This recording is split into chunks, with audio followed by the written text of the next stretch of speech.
Maybe so. Oh, let me tweet this out that we are live. We're live! Live, live, live, live.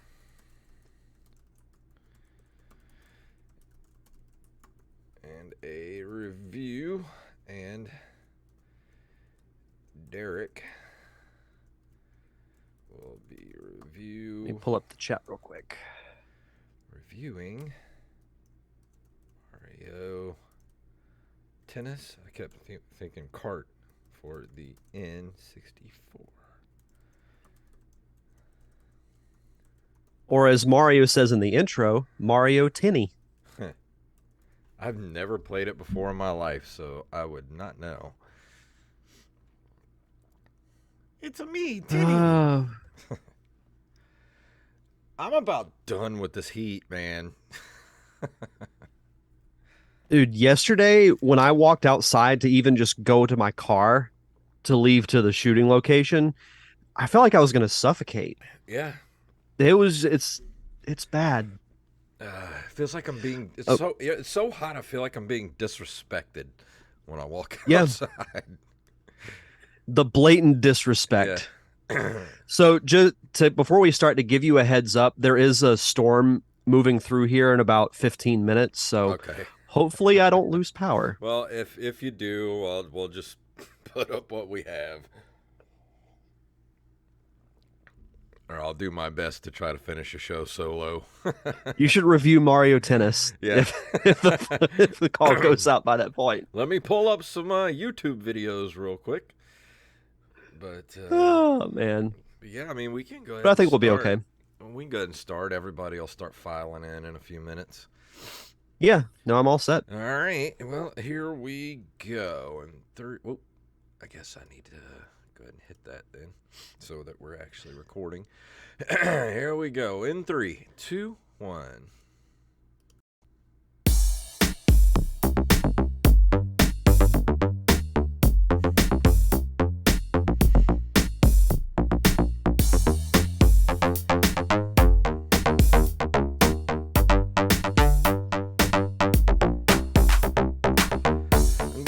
Programs, and we are back for another episode of the Nerd Cave Retro Show. My name is Jason Robbins.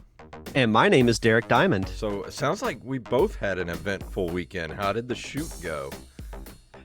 Very well, actually. So as we started on Saturday, I was kind of quickly learning that the stuff that I had come up with was maybe a little too ambitious. So we finished a little behind on Saturday, but nothing to really say, it's terrible. But Sunday we were filming in a local restaurant here. Shout out to New Yorker Deli for letting us. They're closed on Sundays, so we didn't have to worry about interfering with their business hours.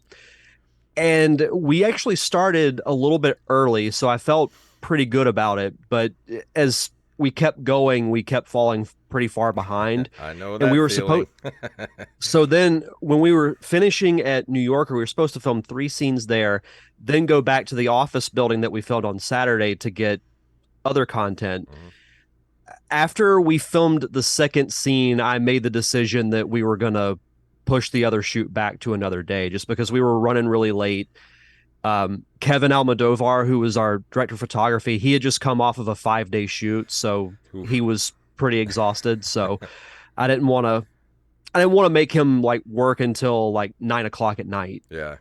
For 2 days in a row. So we're not finished filming yet. We're hoping to film the last 2 scenes sometime in the next couple of weeks, either at the end of this month or maybe early September. But it's looking really good. I edited the first scene today, just like a very rough cut of it. Mm-hmm. I'll send it to you when we're done with the show if you want to check it out. Please do. Yes, I'm very happy with how things turned out. The cast was great, crew was great.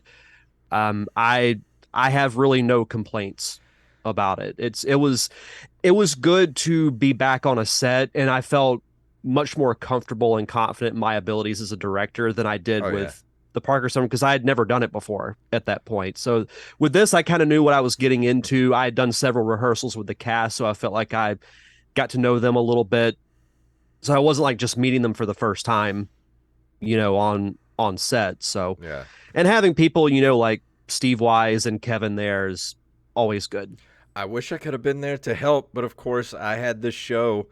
Yes. My band Falls from Grace, we opened up for Post Profit on Saturday, and that show was booked like 3 months ago.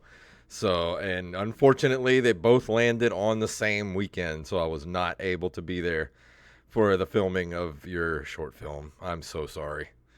Hey, you have your own stuff going on. Like the show looked like a lot of fun from the pictures I saw. It was fun, but it was tiring. I'm getting old, man. I can definitely feel it the next day. Oh, trust me, I'm getting to that point too. Like today, so I put this in the Discord, but if you took like a piece of Jello and put it in the microwave for about 5 minutes, that's how my brain feels right now. I know the feeling. My body feels like that. That's what my body feels like right now. I've been living on a steady stream of ibuprofen since Saturday. Yeah, I imagine I'll probably be asleep not too long after we do the show. There will be no episode of feature presentation tonight, just FYI. I was gonna do a kind of a knee jerk breakdown of everything with my producer Chad Sanders, but we're both quite tired, so I was just like, well, I'll just take the week off and be back next week. So Yeah, and everybody will understand. same thing. No open micers tonight. We have a pretty big guest this week, and he couldn't do tonight, so we're gonna record Friday. So if you're listening to this when this drops for, after we record here tonight, this Friday you can join us for a live open micers at 7 at the normal time, 7:30, but it'll be on Friday night Central Time, 7:30 Central Time. Be there and hang out with us. Some Friday night podcasting. I love it. Yeah, but we got quite a good bit of news to get to tonight. You ready to jump into it? Oh, sure.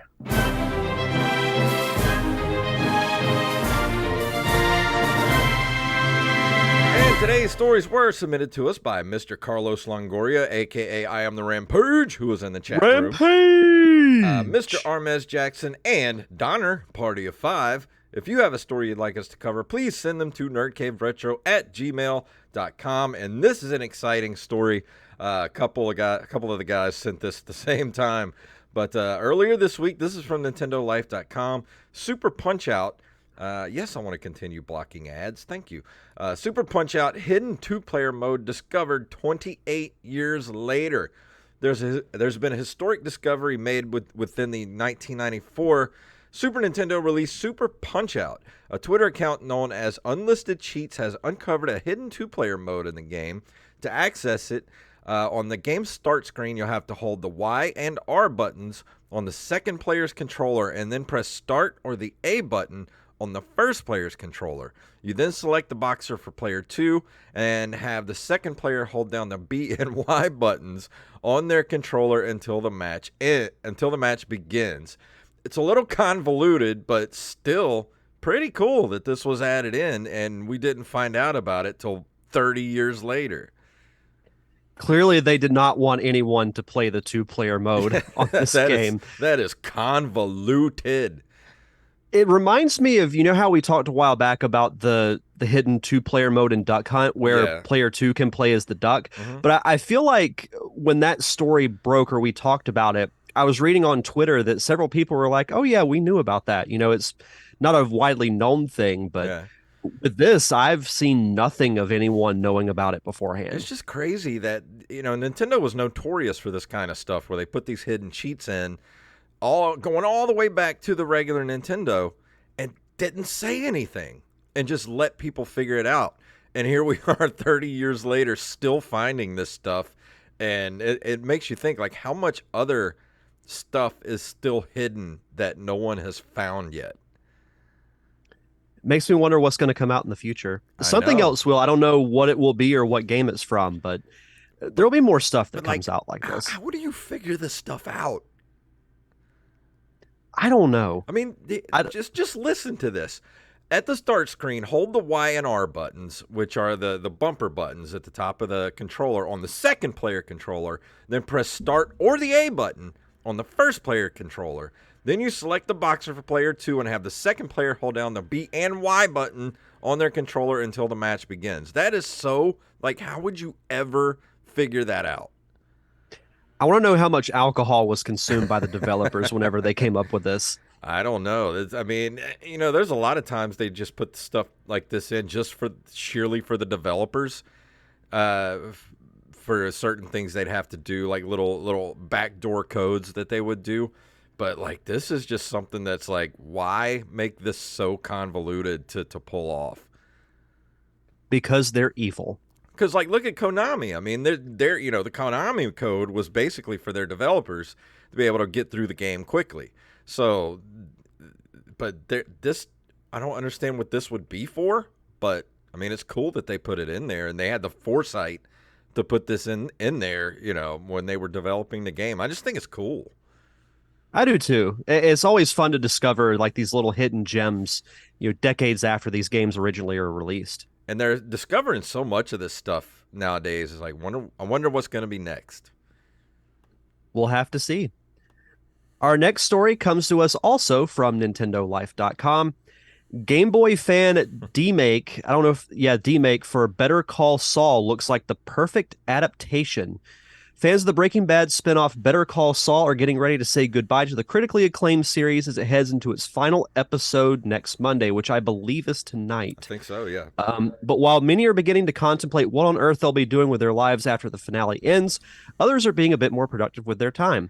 Take YouTuber Lumpy Touch and artist Game Boy D-Makes, for instance. As reported by our brand new sister site, Time Extension, the creators have concocted a beautiful Game Boy adaptation of Better Call Saul that effectively demakes some of the show's most iconic scenes. And there's some screen caps in the article as well as a video. It looks really cool, and I wish that like something like this would be made. There was a story that came out. I can't remember if we talked about it on the show or not, but if there was like a Grand Theft Auto style game in the Breaking Bad universe, I would buy that day one. I would play that. I would play this. I would play a Game Boy Better Call Saul Breaking Bad game. I would too. I've only watched the first season of Better Call Saul, and I just haven't caught up with it yet. But I love Same. Breaking Bad. Like I love that Yeah. universe. I liked Better Call Saul. I watched the first season, but like you, I just kind of fell off after that first season, and then season 2 started, and I was like, oh well, I'll just catch up. I'll catch up, and then next thing you know, it's 5 seasons later, and I'm like, shit, I still haven't watched it. Yeah, and I mean Breaking Bad to me is one of the best shows of the last 2+ decades, Oh yeah, and people say great things about Better Call Saul as well. So I would play this in a heartbeat. This is really cool. I love that universe, so I think having a video game adaptation of it would be awesome. it's cool now. Now that it's ending, I get to go back and binge watch the whole thing and not have to wait for the finale. Yes, absolutely. For this next story is also from NintendoLife.com. Shredder's Revenge meets Murder Mystery and Brock the Investigator coming to Switch. If Teenage Mutant Ninja Turtles Shredder's Revenge got you hooked on reptile-based beat-em-ups, Cowcat Games has announced that its point-and-click adventure and beat-em-up hybrid Brock the Investigator will be coming to Switch this winter. The game releases on Steam a little later this month, August 26th to be precise. The new trailer is up on Steam now. Unlike the straight-up punch fest of Shredder's Revenge, Brock promises that adventure and mystery will be the driving force behind the game. Think Disney's Zootopia meets Mad Max, as the game follows an alligator detective forced to investigate a mystery in a post-apocalyptic wasteland. I'm down for this. This looks awesome. Yeah, the trailer looks pretty cool. It doesn't show a whole lot. It's only like 30 seconds, if that. I love But it looks the really art cool. style, though. The I art style do is too. very DuckTales era, like Tailspin era Disney stuff. Like, that's the art style, and I'm there for it. Yeah, that sweet spot of like the late 80s into the early 90s kind of style. I Yeah. love it. I would play this easily. Does it have? It doesn't. No, it doesn't have an official release date yet. I was looking to see if there was a price, but they don't include the price. I imagine this will probably be around $20. I think so too. But it's real quick, but everybody should go check out the trailer. It looks like a lot of fun. It looks so good. I love the style of animation and character design. So as soon as I saw this, I was like, oh, I'm getting this when it comes out. Same. Touch Biloxi in the This chat room. What's up, sir? Touch Biloxi, what's going on? Our next story comes to us from comicbook.com. PS4 reaches final sales total. Since first releasing back in 2013, the PS4 has gone on to become one of the best-selling video game platforms of all time. With the PS5 now being Sony's primary console, though, PS4 sales have naturally started to wane in recent years. Now, as a result, Sony says it will no longer be counting any additional sales of the PS4 moving forward. It's opted to no longer publicly report the sales and shipments of the PS4. Let's see. Because of this, the lifetime sales of the PS4 now sit at a little more than 117 million as of March 2022. Moving forward, the PS4 will likely still continue to sell a couple 100,000 more units, but since Sony won't report that data, we'll never know the specific number. As such, this 117 million number will end up becoming the lifetime sales total that is attached to the PS4 moving forward, which puts it as the fourth best-selling video game platform ever, only behind the original Game Boy and Game Boy Color, the original Nintendo DS, and the PlayStation 2. I honestly, I love my PS4. I'm in no hurry to get a PS5. Honestly, I may just skip the 5 and wait for the 6 to come out because, I mean, we're already like halfway there. But it just, I'm surprised that they are going to stop counting the sales because aren't they still having problems getting PS5s out into the public, and that's why they actually started producing more PS4s during the pandemic because they couldn't get enough PS5s out.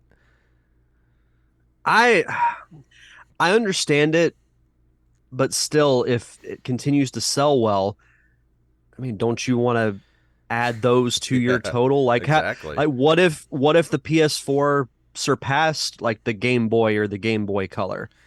And Touch We would Biloxi never know. came up, is in the chat room, says loves his PS4 Pro, but he's worried about the digital services going down.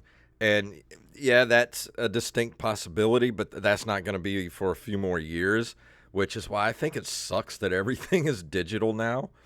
And I still love to have physical copies of games. Like if there is an option, I'm always going to go for the physical version because I just don't trust companies to still be like if something say the Nintendo Switch like a couple years down the line Nintendo just says all right, the Switch shop is shut down and you can no longer access any of your games that you bought in the Nintendo Switch store. Like that'll suck. Mm-hmm. I don't know if we'll ever go fully digital. I think that would be a huge mistake. And I will say I've transitioned into being more digital than physical, but I always think you should have the option. Oof. Yeah, Touch Biloxi says he owns like 100 PS4 games digitally. Yeah, if something happens to that to that digital Yeah, store or that whatever, that's gonna hurt. that's going to be rough. I don't like that. Mm-mm. But the last story here for tonight is from MyNintendoNews.com. Sega reveals another batch of games for the Mega Drive Mini 2. Sega announced another batch of games for the upcoming Mega Drive Mini 2 console, which is coming to North America and Japan on the 27th of October.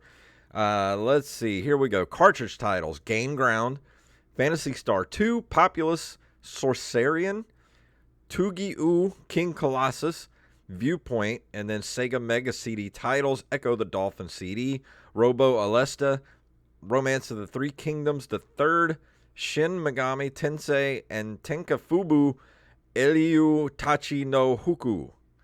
I hope I said that right. Close enough. And most of these I've never heard of, except for Phantasy Star and Populous. I mean, I've heard of I've heard, Echo the Dolphin, too. yeah, same. Other than that, I have no clue what any of these games are. I'm excited to find out though, because I will be getting this Mega Drive 2. Mhm. I'm curious as to what other games they're going to announce. I wish they were putting Saturn games on it as well, but who knows? Maybe they'll do a third one that features mostly those. I still say that they're gonna do a Dreamcast one that looks like a Dreamcast, but they're gonna add Saturn games to it as well. I think that might be the route to go. And yeah, the N64 Mini, I don't think it'll ever happen. Touch Biloxi, that would be nice, but I don't think Nintendo has any interest in putting out mini consoles anymore. I think if it was going to happen, it would have happened already. Yeah, or they may. I think just the N64 is so hard to emulate for that they may just skip it altogether and go to a GameCube. But even then, I don't think they really have much interest in even putting out a GameCube Mini. I think we'll see more of the Switch Online options before we get another physical mini console. Yeah, I Nintendo's do just like the weird mini like that. consoles. Like they're cool. Like they're cool to look at. They're cool to play because you play on like the original style controller, but Mhm. I just don't see it. Yeah, Nintendo definitely does not like to take our money when it comes to stuff that we want. But the thing is when they do release something, we're still going to be there with our to throw money at them. No matter what they do, and that's our fault. They can always count on the fine folks at the Nerd Cave Yeah. Retro podcast. But now it is time for this month in video game history.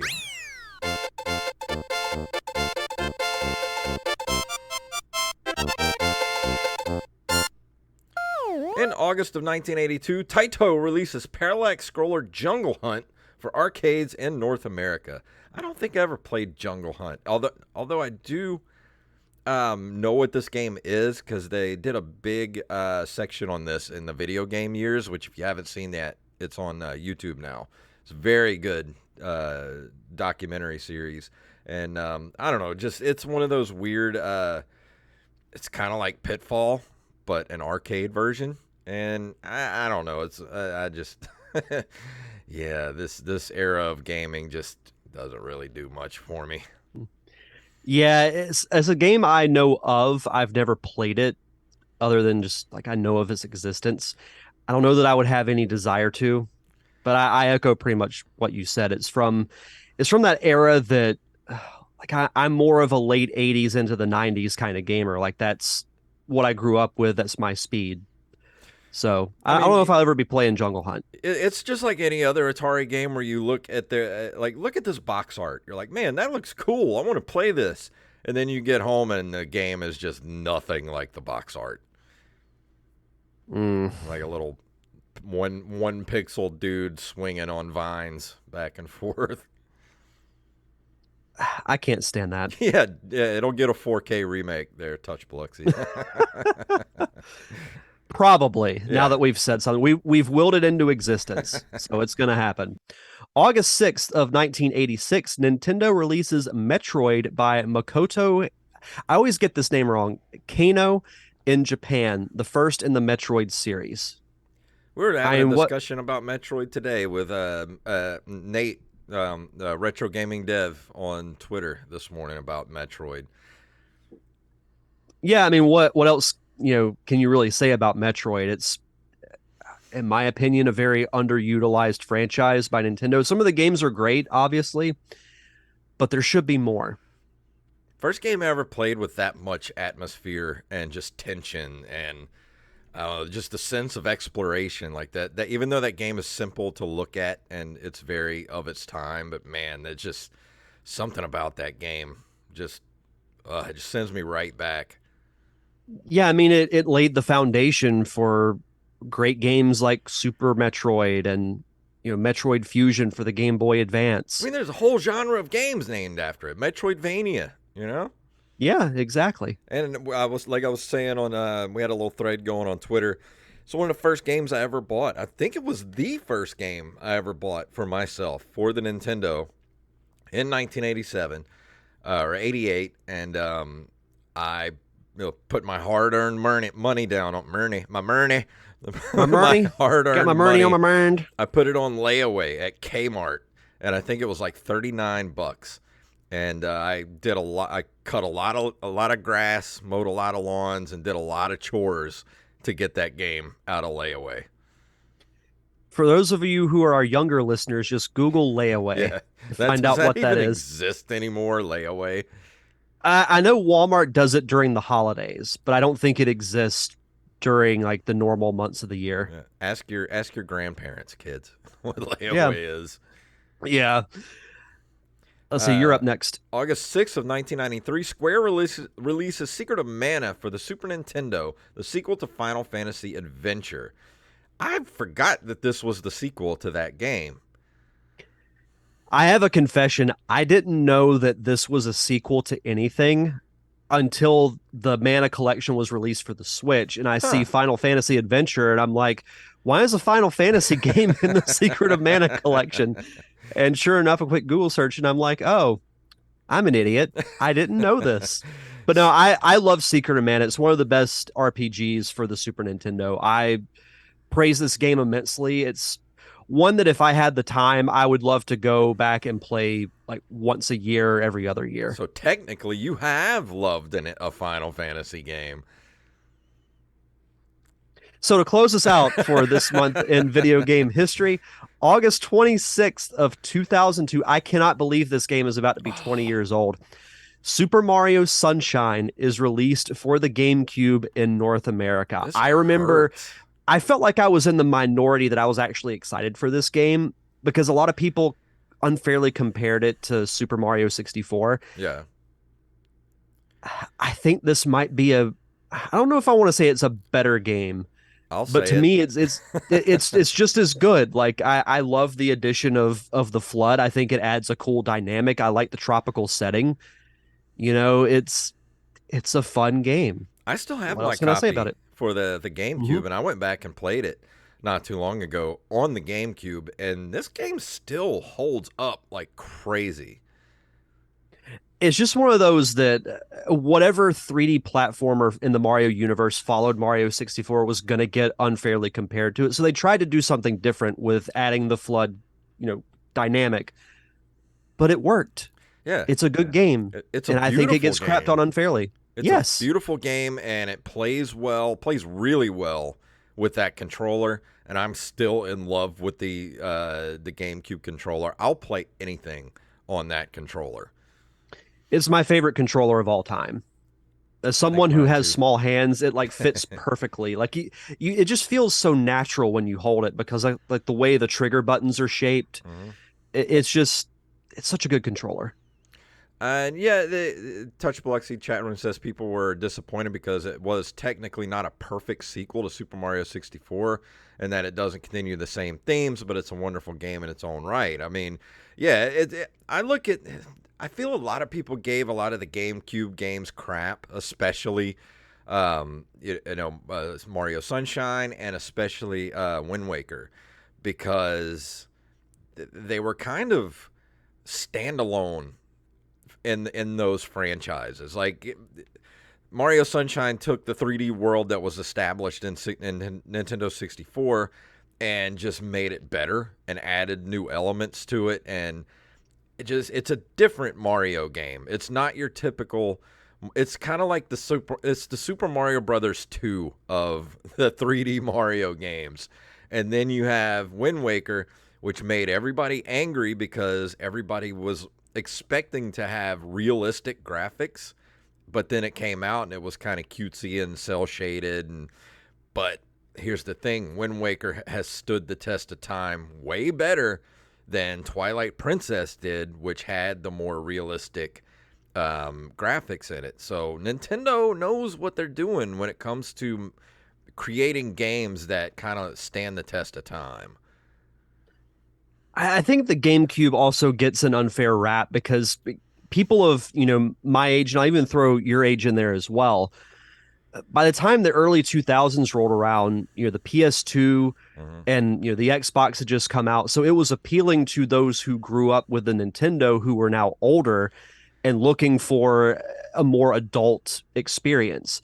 Nintendo was still making the family friendly games and still like your Marios, your Zeldas, their staples. But I think people were, I want to say tired of it, but Sony and Microsoft were grabbing those next generation of gamers or the current ones who were then, getting into adult age. Yeah, So the GameCube to me was the last. Nintendo became irrelevant for a while to me after the GameCube. Like I know the Wii sold extremely well, but I think it was mostly because it was a casual gamer's console because you could just buy the Wii and it came with Wii Sports, and like you entertain a family for years with that thing. Mm-hmm. Yeah, it's just that I feel like Nintendo really was trying to keep up with Sony and Microsoft, and that was around the time Nintendo decided, you know what, we're just gonna go off and do our own thing, and that's what Nintendo is best at, not trying to compete. And I'm not saying the GameCube was a bad console. I'm saying the GameCube is still a great console. Like, if you can find one, get it, because the games on it are great. It was just that weird transitional time where, like you said, all of us were growing up. We were getting older. We wanted more adult experiences, and Nintendo wasn't that. Nintendo was the kids' console, and it couldn't capture us as adults. But now the older us are looking at the GameCube going, man, this thing was great. We were stupid. And, they split off and went and did the Wii. And I think it was a good decision for Nintendo because they're not competing and they're doing their own thing. And that's what led us to the Switch. And the Switch isn't competing in the same marketplaces as Sony and Microsoft. Nintendo's off just doing their own thing. That's why I think they're probably going to have that weird thing where every other console is going to fail, and then every other one's going to be like, the greatest selling console of all time. So I have a feeling the next one is going to be one of those weird half steps like the Wii U, and then whatever comes after that will be the next big thing. And who knows what that'll be? It could be VR. It could be something else that we've never even heard of. Dude, I've said it since the beginning of this podcast. I stick to my guns. As much as Facebook and with Oculus and everybody wants to be the virtual reality kings, I think Nintendo's going to come out and blow everybody out of the water with some kind of weird virtual reality thing. If they do, you heard it here first. Wally's going to take me to task, but I'm sticking to my guns, damn it. I'm expecting a comment on Twitter tomorrow. Oh, of course. Or sometime this week.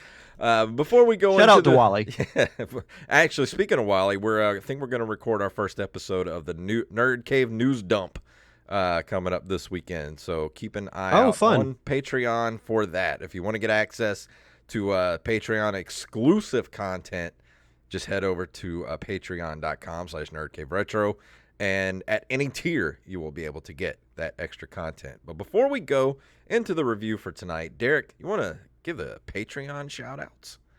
Yes. As always, we like to shout out our awesome patrons over at patreon.com/nerdcaveretro. We want to shout out Daniel Salmon, Tyler Watson, Axeblade07, Armez Jackson, Hand Solo, Carlos Longoria, a.k.a. Rampage, Staff Sergeant Sketch, Gus and Penny, Matthew Salmon, Mike Eveland, Brandon Rutledge, and Mr. Joey Image. Thank you all so much for your continued contributions and keeping the lights on for us here at the Nerd Cave Retro Show. And if you become a Patreon subscriber, as Jason mentioned, you get access to our new weekly show. And also you get early access to our fun commentary tracks like the TGIF time block that we did for our most recent one where we talked about Full House and Family Matters. Mm-hmm. We've also done full movies, other shows as well like Gargoyles, Darkwing Duck, Batman the Animated Series, X-Men the Animated Series. And we've got so many more options that we could do. So be on the lookout for that. Again, if you want early access to those, be sure to head over to patreon.com/nerdcaveretro. And for new patrons, send us your social media info either on Twitter, Facebook, Instagram, so we can give you a proper shout out. And tonight, Derek will be talking about...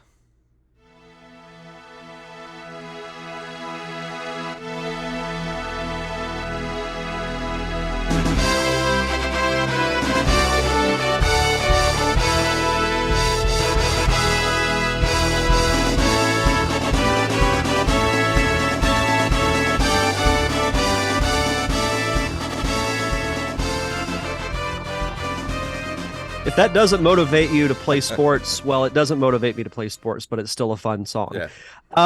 Yeah. So this was kind of I'm even surprised that I'm reviewing this game this week because we brought it up during gaming history last week, and then I thought to myself, have I reviewed Mario Tennis? And it turns out I haven't. So that's what I'm going to be reviewing this week.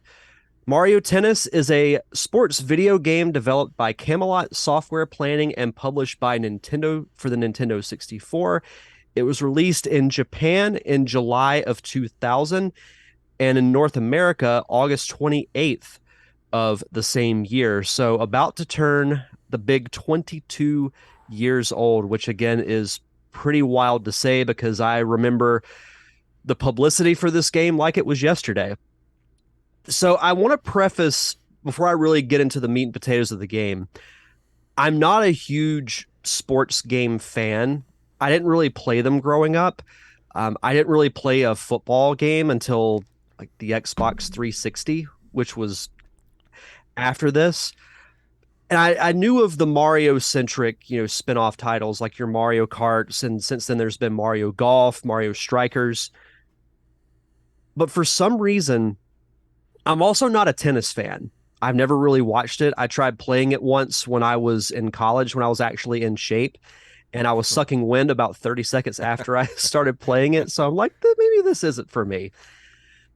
But there was something about this game. I remember seeing it advertised in Nintendo Power and EGM, and something just kind of told me, like, you know what, you should give this game a shot. So I rented it and actually had a lot of fun with it. So I ended up buying it and actually put quite a bit of time into it. It's a very simple game to play. I mean, the concept is like if you played Mario Kart or any of the sports spin-offs, you know how it works. It's primarily a multiplayer game, but there is a tournament mode that you can do. You know how in Mario Kart you have like your mushroom cup, your Yeah. flower, and your star cup, where you race to win these trophies. It's the same thing with tennis. You have the exact same cups where you'll participate in a tournament and you'll have matches against other characters. So there are quite a few to choose from. I don't have the full list in front of me, but they all have different attributes and techniques. You know how in Mario Kart you have like Mario and Luigi are your kind of all around Yeah. type racer. Bowser is like your, speedy or not speedy guy, but he's the fastest, but he has like the slowest acceleration. Mm. You have those here as well, where Mario and Luigi are your, all around, like they're okay at pretty much everything. You have those that are more technique based. They don't have a lot of power, but they have more finesse to them. You have what's called the tricky category, which is you can do more trick shots, where you have, I think Boo is the primary one I think of when I think of those. But this game also features the debut of a quite a popular character in Mario lore and then the modern history, and that is Waluigi. Wario was introduced way back in the early 90s in Super Mario Land 2. Mm-hmm. And I even remember thinking every now and then, like, what is there like an evil Luigi? And that's what we got in this game. And it's pretty funny in the opening title. You see Mario and Luigi are facing off against each other in the finals of the tournament. And then Wario and Waluigi show up and they're both like, who's this new guy? Luigi gets offended. They have a face off. And then Mario and Wario have a face off. Then Bowser and Boo show up and they're all like, what's going on? And they're like, oh, we're here to play tennis. They pull out little tennis rackets. And I'm like, okay, that's cool. So this doesn't Um, have like any kind of story mode or anything to it, does it? Just the cups? yeah, just the cups. Yeah. And there are other games that you can play as well that are more like skill developing types of things. So, like, I don't remember the exact title of it, but you can do like where it's like, if you choose Yoshi, for example, you can hit your tennis balls through these giant floating rings to help improve your accuracy. Hmm. So they have little mini games like that if you want a little break from the tournament. But this is definitely a multiplayer game. You can do either one-on-one matchups or you can do what's called doubles, where it's 2-on-2, and you can play up to 4 players, which I've only done a couple of times, but it's actually pretty fun and it's a pretty simple game to pick up too. You really only use the A and B button. depending on how long you hold the button, the more powerful your hit is, or it might be able to put more spin on it. But those who know the rules of tennis, you have to hit the ball within the squares that you're standing in. Yeah. So you have to kind of watch your degree of power and everything, because if you hit it too far, your opponent gets a point. So, as someone who has never played, I've never even played tennis in real life, other than, hitting a tennis ball around with some friends or whatever. Never actually played like an actual tennis game. And I've never played tennis video game. What is the one thing you would say that would get me to play this game? Well, to be perfectly honest, I don't think this would be a game that you would really get into. I don't think you would dislike it, but I would see after a few minutes of you playing, you'd be like, okay, I've had my fill of it. I wish there were a little bit more to this. And I know there's a new tennis game that's out called Mario Tennis Aces, that I'd be kind of curious about, but I still don't entirely know why I wanted to play this game. Maybe it was Waluigi. Maybe I was just looking for something different. I honestly can't remember. But I do remember putting in a lot of time into it, See, because you can play as different characters that all have different abilities, so yeah. you can in a way kind of challenge yourself to go through the different cups. And tennis matches are pretty long too, especially when you get to the championship game, because you have to win, I think it's 2 out of 3 games, which can which can take a while. And the cool thing is the game does get more difficult as you play through. So when you get to, say, like the flower cup, it's noticeably harder than the mushroom cup is, Because which is pretty cool. I was gonna say, if I was gonna play a game like this, like a sports game like this, I need to have those like slight RPG elements to it, where you can kind of level up your attributes. You can get like new uh, tennis rackets, which like this one has like a special ability or something like that. Like that's the stuff that I find fun when it comes to any kind of sports games or anything like that. But I feel like this probably doesn't have any of that other than the player attributes themselves. The funny thing is, you mentioned that there is a version of this game for the Game Boy Color where you can do that, where you Oh, have your own character and you do different matches and you level up your different abilities. hmm. So it's like a create a character, essentially.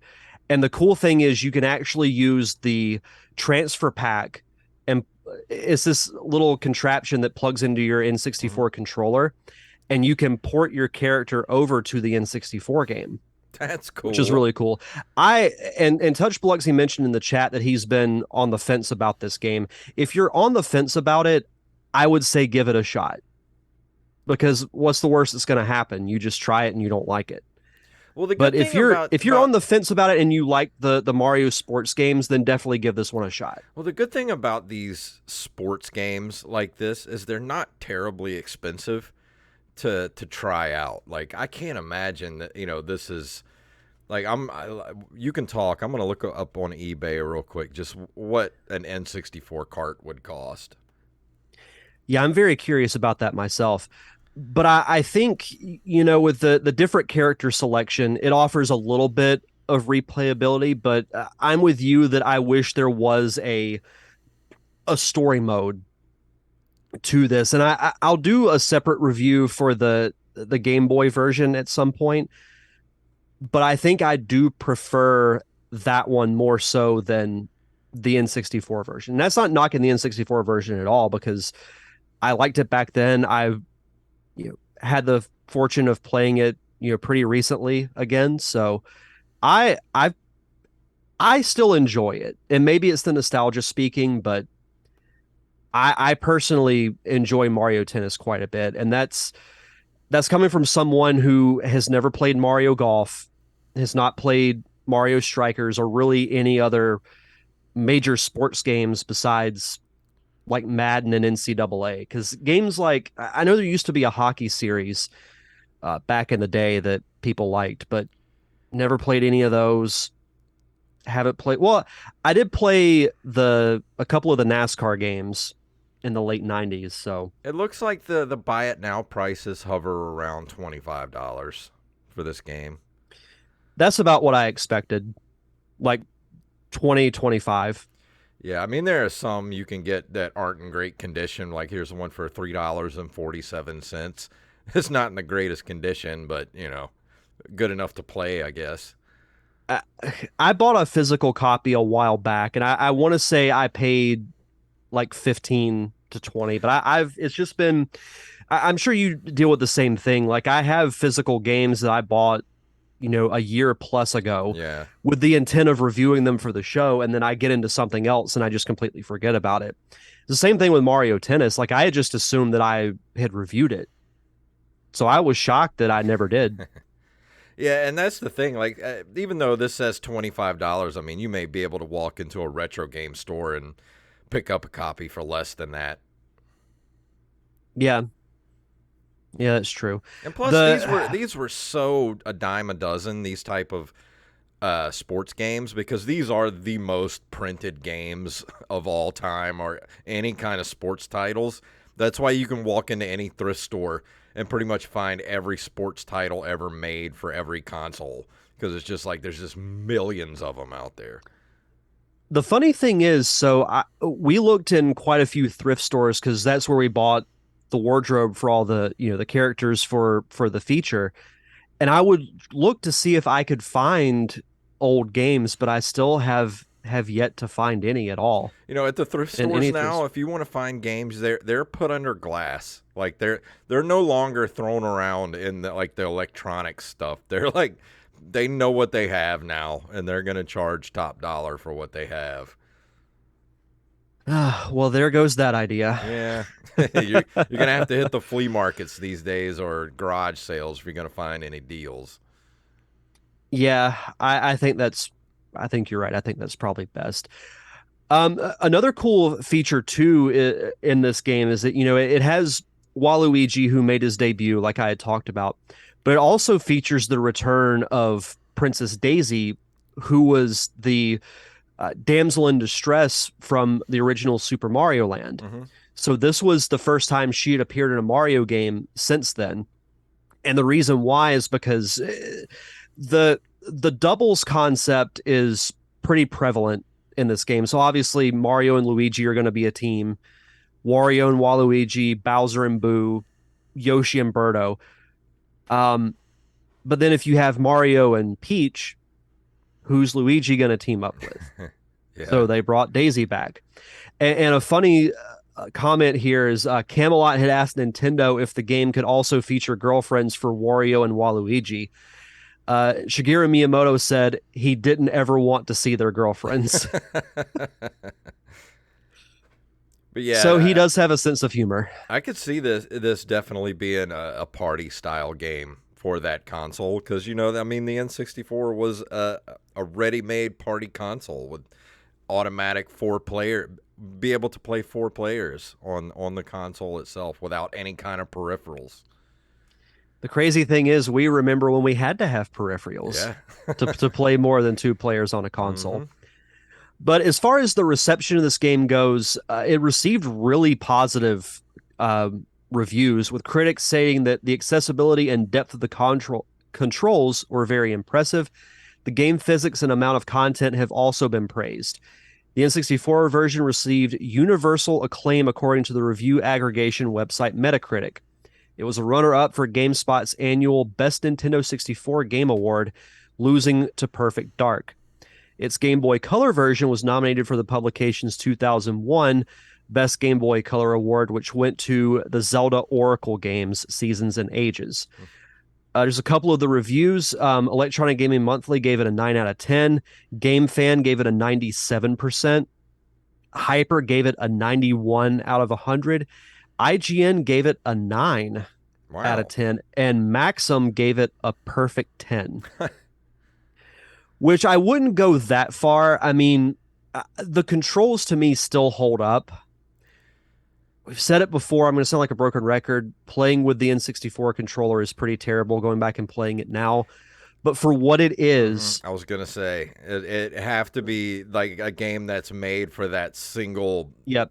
analog stick. But again, for what it is, for using that controller, it plays well still. Mm. I can say that as 100%, I won't say fact, but it is my opinion that it plays well. Um, the graphics, I mean, it's an N64 game. You know what you're getting into. A lot of polygons. It looks very blocky. Again, it's part of that era. You know what you can expect. Very ugly. Yeah, it's it ain't a pretty game to look at. I'll just say that. But I would say if I'm rating it for what it is in the time that it came out, I would give it a solid. I'm going to say a 7.5. It's not bad. The lack of a true story mode brings it down for me a little bit. If it had a story mode, I would probably give it an 8.5 because it plays well. It's easy to get into. The controls are very simple. Um, yeah, I'd say a 7.5 is what I would give it. I think that's my biggest problem with games like this from that era is you want to have like a story mode to it, but there really aren't any. That was my biggest problem with Marvel versus Capcom is that's a great game. Don't get me wrong. It is a solid fighting game, but I would love to have had like an actual story mode to that game. When speaking from someone who's an only child, like I mean, I have to go over to a friend's house to play a multiplayer game. It's not like I had a sibling to just be like, "Hey, you want to play around a Mario Kart?" I'd have to do all the cups if I wanted to play Mario Kart. It was the same Yeah. thing with this. And luckily, I did have a few friends who were into this game and got to do some multiplayer with it back in the day. But yeah, I think you got to have something that appeals to everybody. That's why I like Crash Team Racing so much. Is it's a racing game with a storyline and a hub world that you can actually just drive around and explore if you want. Yeah. Well, speaking of games in this era, I think maybe I'm going to do Crazy Taxi next week. Pretty sure that's my Yes. next game to review is Crazy Taxi because I played a good bit of that on the Dreamcast so far. Yeah, Crazy Taxi's fun. I can't wait to hear you talk about it. It's wild, but it's still just so stupid fun. I don't know any other way to say it. You might say it's crazy. It's crazy. It's crazy. Crazy Taxi. But yeah, is that anything else to say about Mario Tennis before we close out this evening? No, I'll just say, like I was saying to Touch Biloxi earlier in the chat, if it's a game that you're on the fence about and you can find it for a good price, I think it's worth checking out personally. It's a fun sports game, and that's again coming from someone who's not a huge fan of sports games. So I'd recommend it. I'm surprised this isn't something Nintendo put on the N64 Nintendo Switch expansion. Seems like this would have went right in there. Maybe they will eventually. I'm sure In they maybe will. like 5 years. It can't be that hard to emulate for it, Well, we know how that goes. We'll see.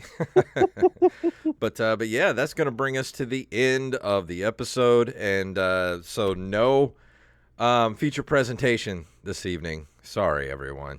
No, I'm gonna become a vegetable after the show is done. I've used all my energy to do this show. It's funny because anytime that I feel tired or like a little sick, I feel like those are when I do my best podcast. I don't know what it is, but it's like I have this little bit of an extra energy, and then as Yeah. soon as I'm done, I just crash. And after Final Fantasy VII last week, like I'm still riding the high of that game. I haven't been able to bring myself to play anything else on the PS4, even though I bought 4 new games a couple of weeks ago. I almost started Last of Us last weekend, but I'm like, you know what? I need to just give the PS4 a break for a bit, and I think I'm going to fire up the Dreamcast and play some more Crazy Taxi for next week. I think that's going to be a fun chat. Yeah, I think so too. I can't wait. Yeah. But But yeah, if you do want to follow the feature presentation podcast, it's at Feature Pres Pod on all forms of social media. The show will be back next week at its normal time, 8 p.m. And if you want to follow the happenings of my latest short film, it's at the Feature Movie on Facebook, Twitter, and Instagram. I'm going to post a few behind the scenes photos, but I'll do like a full photo dump when we're completely finished, and then once editing's done, get the score written, and then it'll be color corrected and it'll be ready to go. who are you using for the score, Mr. AJ Caruso again? For Parker Syndrome, I used Emily Varley, Oh, who's a okay, local composer here. So okay. I do have, when I do my murder mystery, I do want AJ to write the score for that. Oh, I'm sure he'd be. That's right up his alley. Yeah, I should let him know like the plot line of it. I think he'd be into it. Oh yeah, absolutely. For open micers this week, no open micers tonight. It will be Friday evening at 7:30 p.m. Central. If you want to go right here on my Twitch channel, twitch.tv/jfunktastic. Join us this Friday night at 7:30 p.m. Central at open micers on Twitter and Instagram. And I think that's it. You ready to walk out the door for this evening?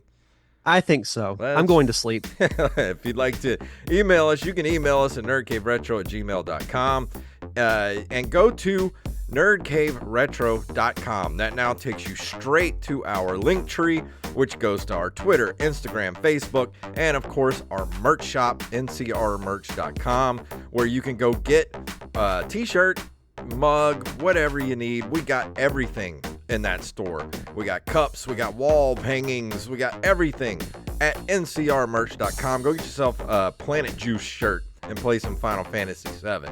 And of course, patreon.com/nerdcaveretro. For as little as $1 a month, we'll get you everything that you need from us, including our new weekly show that me and Wally will be doing here really soon. And of course, leave us a review. So Derek, please tell them what it's all about. May the way of the hero lead to the Triforce. Yes.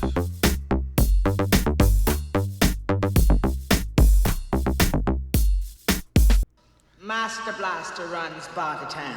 Monkey! And that is an episode. Sweet. Well, we're Good gonna stuff. get going. I know Derek's ready to go take a nap. And thank you guys for watching on Twitch. Touch Biloxi and Rampage, all you guys, thanks for hanging Yeah, out. thank you guys. And everybody that's going to be watching this on YouTube, thank you so much. And we'll see you guys next week.